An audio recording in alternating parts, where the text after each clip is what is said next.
श्री सच्चिदानंद सद्गुरु साईनाथ महाराज की जय। अध्याय 48 सद्गुरु के लक्षण। श्री सेवड़े और श्री सपटनेकर व श्रीमती सपटनेकर संतति दान। अध्याय प्रारंभ करने से पूर्व किसी ने हेमांतपंत से प्रश्न किया कि साईं बाबा गुरु थे या सद्गुरु। इसके उत्तर में हेमांतपंत ने सद्गुरु के लक्षणों का निम्न प्रकार वर्णन किया है। सद्गुरु के लक्षण: जो वेद और वेदांत तथा 6 शास्त्रों की शिक्षा प्रदान करके ब्रह्म विषयक मधुर व्याख्यान देने में पारंगत होता था, जो अपने श्वासोच्छ्वास क्रियाओं पर नियंत्रण कर सहज मुद्राएं लगाकर अपने शिष्यों को मंत्रोपदेश दे, निश्चित अवधि में यथोचित संख्या का जाप करने का आदेश दे और केवल अपने वाक्चातुर्य से ही उन्हें जीवन के अंतिम ध्येय का दर्शन कराता हो और प्रत्यक्ष ज्ञान करा दे, उसे ही सद्गुरु कहते हैं। जो स्वयं ही आत्म साक्षात्कार से वंचित है, वे भला अपने अनुयायियों को किस प्रकार रसानुभूति करा सकते हैं। सद्गुरु स्वप्न में भी अपने शिष्य से कोई लाभ या सेवा शुश्रूषा की लालसा नहीं करते हैं, वरन स्वयं उनकी सेवा करने को ही तत्पर रहते हैं। उन्हें यह कभी भी भान नहीं होता कि मैं कोई महान हूँ और मेरा शिष्य मुझसे तुच्छ है, अपितु उसे अपने ही सदृश समझा करते हैं। सद्गुरु की मुख्य विशेषता यही है कि उनके हृदय में सदैव परम शांति निवास करती है। कभी वे अस्थिर या अशांत नहीं होते, ना ही उन्हें अपने ज्ञान का लेश मात्र भी गर्व होता है। उनके लिए राजा और रंक, स्वर्ग अपवर्ग सब एक समान ही हैं। हेमांतपंत कहते हैं कि मुझे गत जन्मों के शुभ संस्कारों के परिणाम स्वरूप ही साईं बाबा सदृश सद्गुरु के चरणों की प्राप्ति तथा उनके कृपा पात्र बनने का सौभाग्य प्राप्त हुआ है। वे अपनी युवावस्था में चिलम के अतिरिक्त कुछ संग्रह ना किया करते थे। ना उनके बाल बच्चे तथा मित्र थे, ना घर बार था, ना उन्हें किसी प्रकार का आश्रय प्राप्त था। 18 वर्ष की अवस्था से ही उनका मनोनिग्रह बड़ा विलक्षण था। वे निर्भय होकर निर्जन स्थानों में विचरण करते एवं सदा आत्मलीन रहते थे। उनका कथन था कि मैं सदा भक्त के पराधीन रहता हूँ। जब वे शरीर में थे उस समय भक्तों ने जो अनुभव किए, उनके समाधिस्थ होने के पश्चात आज भी जो उनके शरणागत हो चुके हैं, उन्हें उसी प्रकार अनुभव होते हैं। भक्तों को तो केवल इतना ही यथेष्ट है कि यदि वे अपने हृदय को भक्ति और विश्वास का दीपक बनाकर उसमें प्रेम की ज्योति प्रज्वलित करे, तो ज्ञान ज्योति स्वयं प्रकाशित हो उठेगी। प्रेम के अभाव में शुष्क ज्ञान व्यर्थ है। ऐसा ज्ञान किसी को भी लाभप्रद नहीं हो सकता। प्रेम के अभाव में संतोष नहीं होता। इसीलिए हमारा प्रेम असीम और अटूट होना चाहिए। प्रेम की कीर्ति का गुणगान कौन कर सकता है, जिसकी तुलना में समस्त वस्तुएं तुच्छ जान पड़ती हैं। प्रेम रहित पठन पाठन सब निष्फल है। प्रेमांकुर के उदय होते ही भक्ति, वैराग्य, शांति और कल्याण रूपी संपत्ति सहज ही प्राप्त हो जाती है। जब तक किसी वस्तु के लिए प्रेम उत्पन्न नहीं होता, तब तक उसे प्राप्त करने की भावना ही उत्पन्न नहीं होती। इसीलिए जहाँ व्याकुलता और प्रेम है, जहाँ भगवान स्वयं प्रकट हो जाते हैं, भाव में ही प्रेम अंतर्निहित है और वही मोक्ष का कारणीभूत है। यदि कोई व्यक्ति कलुषित भाव से भी किसी सच्चे संत के चरण पकड़ ले, तो भी यह निश्चित ही है कि वह अवश्य तर जाएगा। ऐसी ही कथा नीचे दर्शाई गई है। श्री सेवड़े अक्कलकोट के श्री सपटनेकर वकालत का अध्ययन कर रहे थे। एक दिन उनकी अपनी सहपाठी श्री सेवड़े से भेंट हुई। अन्य और भी विद्यार्थी वहां उपस्थित थे और सबने अपनी अपनी अध्ययन संबंधी योग्यता का परस्पर परीक्षण किया। प्रश्नोत्तर से विदित हो गया कि सबसे कम अध्ययन श्री सेवड़े का है और वे परीक्षा में बैठने के अयोग्य हैं। जब सब मित्रों ने मिलकर उनका उपहास किया, तब सेवड़े ने कहा कि यद्यपि मेरा अध्ययन अपूर्ण है, तो भी मैं परीक्षा में अवश्य उत्तीर्ण हो जाऊंगा। मेरे साईं बाबा ही सबको सफलता देने वाले हैं। श्री सपटनेकर को यह सुनकर आश्चर्य हुआ और उन्होंने श्री सेवड़े से पूछा कि ये साईं बाबा कौन है जिनका तुम इतना गुणगान कर रहे हो। उन्होंने उत्तर दिया कि वे एक फ़कीर हैं जो शिरडी की एक मस्जिद में निवास करते हैं। वे महान सत्पुरुष हैं। ऐसे अन्य संत भी हो सकते हैं, परंतु वे उनसे अद्वितीय हैं। जब तक पूर्व जन्म के शुभ संस्कार संचित ना हो तब तक उनसे भेंट होना दुर्लभ है। मेरी तो उन पर पूर्ण श्रद्धा है। उनके श्रीमुख से निकले वचन कभी असत्य नहीं होते। उन्होंने ही मुझे विश्वास दिलाया है कि मैं अगले वर्ष परीक्षा में अवश्य उत्तीर्ण हो जाऊंगा। मेरा भी अटल विश्वास है कि मैं उनकी कृपा से परीक्षा में अवश्य सफलता पाऊंगा। श्री सपटनेकर को अपने मित्र के ऐसे विश्वास पर हंसी आ गई और साथ ही श्री साईं बाबा का भी उन्होंने उपहास किया। भविष्य में जब सेवड़े दोनों परीक्षाओं में उत्तीर्ण हो गए तब सपटनेकर को यह जानकर बड़ा आश्चर्य हुआ।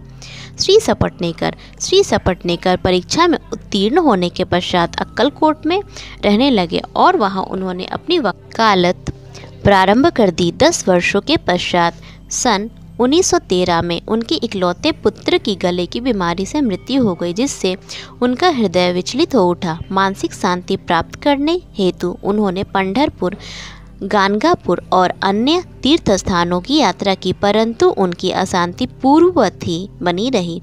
उन्होंने वेदांत का भी श्रवण किया, परंतु वह भी व्यर्थ ही सिद्ध हुआ। अचानक उन्हें सेवड़े के वचनों तथा श्री साईं बाबा के प्रति उनके विश्वास की स्मृति हो आई और उन्होंने विचार किया कि मुझे भी शिरडी जाकर बाबा के दर्शन करने चाहिए।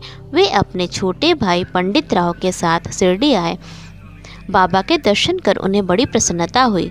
जब उन्होंने समीप जाकर नमस्कार करके शुद्ध भावना से श्रीफल भेंट किया तो बाबा तुरंत क्रोधित हो उठे और बोले कि यहाँ से निकल जाओ। सपटनेकर का सिर झुक गया और वे कुछ पीछे हटकर बैठ गए। वे जानना चाहते थे कि किस प्रकार उनके समक्ष उपस्थित होना चाहिए।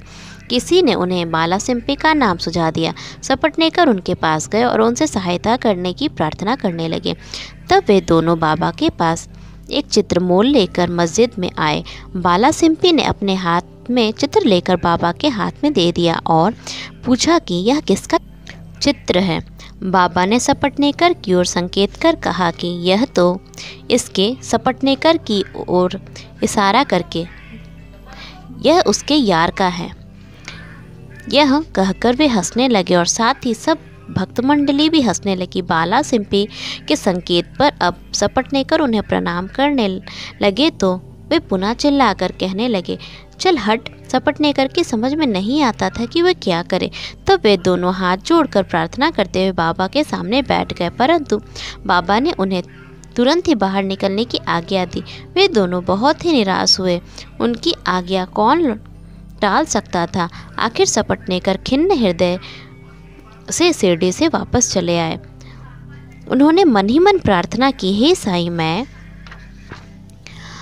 आपसे दया की भिक्षा मांगता हूँ। कम से कम इतना तो आश्वासन दीजिए कि मुझे भविष्य में कभी आपके दर्शनों की अनुमति मिलेगी। श्रीमती सपटनेकर 1 वर्ष बीत गया, फिर भी उनके मन में शांति न आई। वे गाणगापुर गए, जहाँ उनके मन में अशांति और अधिक बढ़ गई। अतः वे माढ़े गांव विश्राम के लिए पहुँचे और वहाँ से ही काशी जाने का निश्चय किया। प्रस्थान करने के 2 दिन पूर्व उनकी पत्नी को स्वप्न हुआ कि वह स्वप्न में एक गागर ले लकड़साह के कुएं पर जल भरने जा रही है। वहाँ नीम के नीचे एक फकीर बैठा है, सिर पर एक कपड़ा बांधा हुआ है। फकीर उसके पास आकर कहने लगा कि मेरी प्रिय बच्ची, तुम क्यों व्यर्थ कष्ट उठा रही हो? मैं तुम्हारी गागर निर्मल जल से भर देता हूँ। तब फकीर के भय से वह खाली गागर लेकर ही लौट आई। फकीर भी उसके पीछे पीछे चला आया। इतने में ही घबराहट में उसकी निद्रा भंग हो गई और उसने आंखें खोल दी। यह स्वप्न उसने अपने पति को सुनाया। उन्होंने इसे शुभ शकुन जाना और वे दोनों शिरडी को रवाना हो गए। जब वे मस्जिद पहुँचे तो बाबा वहाँ उपस्थित ना थे। वे लेंडी बाग गए हुए थे। उनके लौटने की प्रतीक्षा में ही वे बैठे रहे। जब बाबा लौटे तो उन्हें देखकर उनकी पत्नी को बड़ा आश्चर्य हुआ, क्योंकि स्वप्न में जिस फकीर के उसने दर्शन किए थे उनकी आकृति बाबा से बिल्कुल मिलती जुलती थी। उसने अति आदर सहित बाबा को प्रणाम किया और वहीं बैठे बैठे उन्हें निहारने लगी।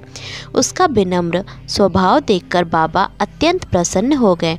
अपनी पद्धति के अनुसार वे एक तीसरे व्यक्ति को अपने अनोखे ढंग से एक कहानी सुनाने लगे। मेरे हाथ, उदर, शरीर तथा कमर में बहुत दिनों से बहुत दर्द हुआ करता था। मैंने अनेक उपचार किए परंतु मुझे कोई लाभ ना पहुंचा। मैं औषधियों से अब उब उठा क्योंकि मुझे उनसे कोई लाभ ना हो रहा था, परंतु अब मुझे बड़ा अचंभा हो रहा है कि मेरी समस्त पीड़ाएं एकदम से जाती रही हैं। यद्यपि किसी का नाम नहीं लिया उन्होंने, परंतु वह चर्चा स्वयं श्रीमती सपटनेकर की थी। उनकी पीड़ा, जैसे बाबा ने कहा, सर्वथा मिट गई थी और वे अत्यंत प्रसन्न हो गई। संतति दान। तब श्री सपटनेकर दर्शन के लिए आगे बढ़े, परंतु उनका पूर्वोक्त वचनों से ही स्वागत हुआ। चल हट। इस बार वे बहुत धैर्य और नम्रता धारण करके आए थे। उन्होंने कहा कि पिछले कर्मों के कारण ही बाबा मुझसे अप्रसन्न हैं। उन्होंने अपना चरित्र सुधारने का और बाबा से एकांत में भेंट करने और अपने पिछले कर्मों की क्षमा मांगने का निश्चय किया।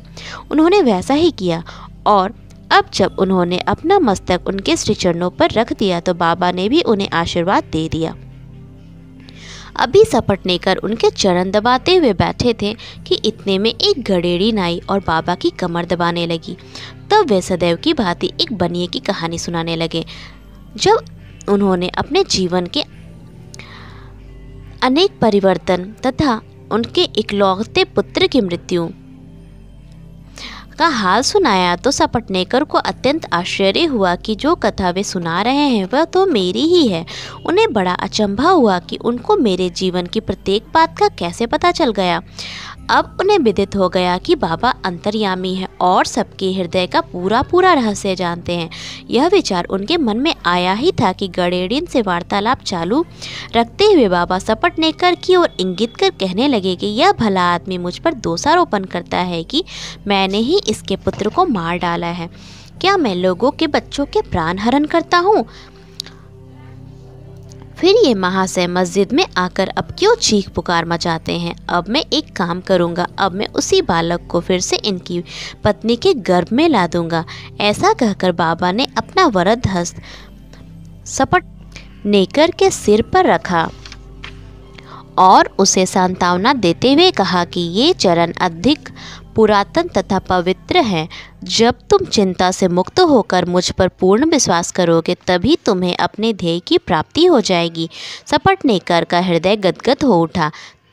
तब अश्रुधारा से उनके चरण धोकर वे अपने निवास स्थान पर लौट आए और फिर पूजन की तैयारी कर नैवेद्य आदि लेकर वे सपत्निक मस्जिद में आए। वे इसी प्रकार नित्य नैवेद्य चढ़ाते और बाबा से प्रसाद ग्रहण करते रहे। मस्जिद में अपार भीड़ होते हुए भी वे वहां आकर उन्हें बार बार नमस्कार करते थे। एक दूसरे से सिर टकराते देखकर बाबा ने उनसे कहा कि प्रेम तथा श्रद्धा द्वारा किया हुआ एक नमस्कार ही मुझे पर्याप्त है। उसी रात्रि को उन्हें चावड़ी का उत्सव देखने का भी सौभाग्य प्राप्त हुआ और उन्हें बाबा ने पांडुरंग के रूप में दर्शन दिए।